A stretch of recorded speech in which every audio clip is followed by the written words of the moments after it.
Alors aujourd'hui, nous allons parler de la Bourgogne. Alors, la Bourgogne, c'est une très grande région par le nom, mais ce n'est pas forcément une grande région par la surface, puisqu'on a 26 000 hectares.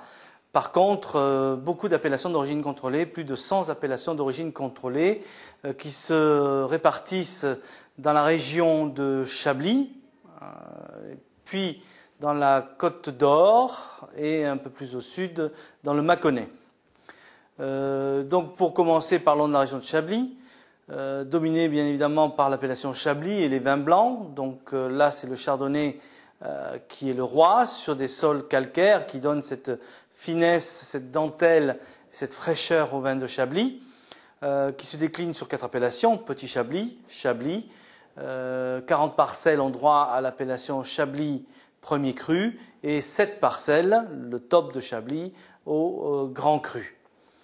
Dans la région, on peut tenir compte aussi des appellations comme Irancy en rouge, Pinot Noir, rouge et rosé, des appellations comme les Côtes d'Auxerre qui donnent des vins rouges et blancs, des vins assez tendres, fruités.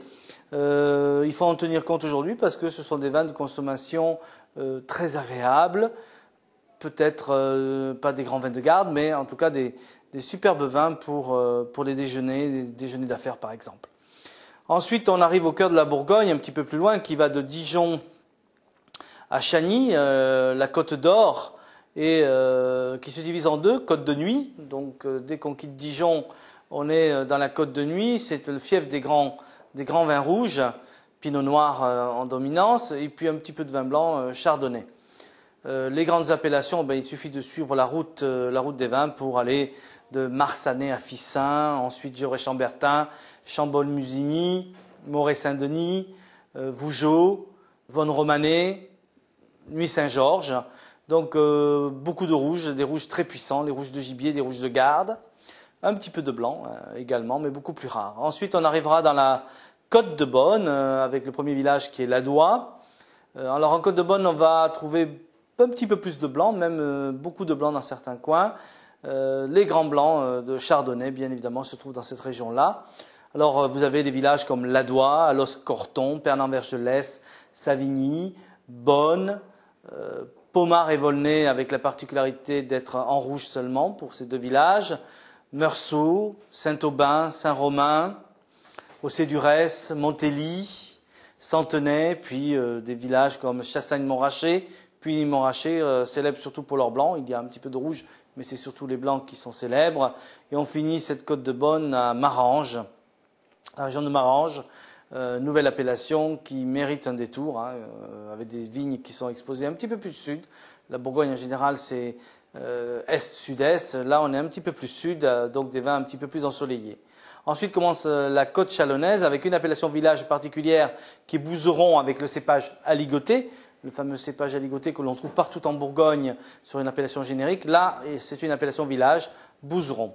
Ensuite, vous avez des appellations comme Mercurey, Rully et Givry qui se déclinent en blanc, Chardonnay, en rouge, Pinot Noir. Et enfin, l'appellation Montagny en blanc seulement. Toute cette partie de la Côte d'Or se décline également sur 5 styles d'appellation génériques. Bourgogne, vous trouverez le mot Bourgogne dedans, Bourgogne Pinot Noir, Bourgogne Chardonnay. Appellation sous-régionale, Côte de Beaune, Haute-Côte de Beaune, Côte de Nuit, Haute-Côte de Nuit, Côte chalonnaise par exemple. Appellation village, je vous ai nommé un grand nombre de villages. Dans les villages, les meilleures parcelles sont premier cru, donc vous trouverez sur l'étiquette l'appellation village premier cru suivi du nom de la parcelle. S'il n'y a pas de nom de parcelle, c'est que c'est un assemblage de parcelles premier cru. Et enfin, les meilleurs, le top de la hiérarchie, les grands crus, il y en a 39 en Bourgogne. Revenons ensuite dans le sud de la Bourgogne, après la côte chalonnaise, nous arrivons dans le Mâconnais, qui est coincé entre la côte chalonnaise et le Beaujolais.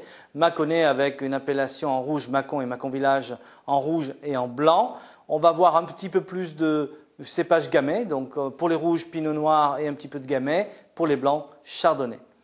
De très grands blancs dans le Mâconnais, avec Pouilly-Fuissé, Pouilly-Locher, Pouilly-Vinzel, Saint-Véran, Viré-Clissé.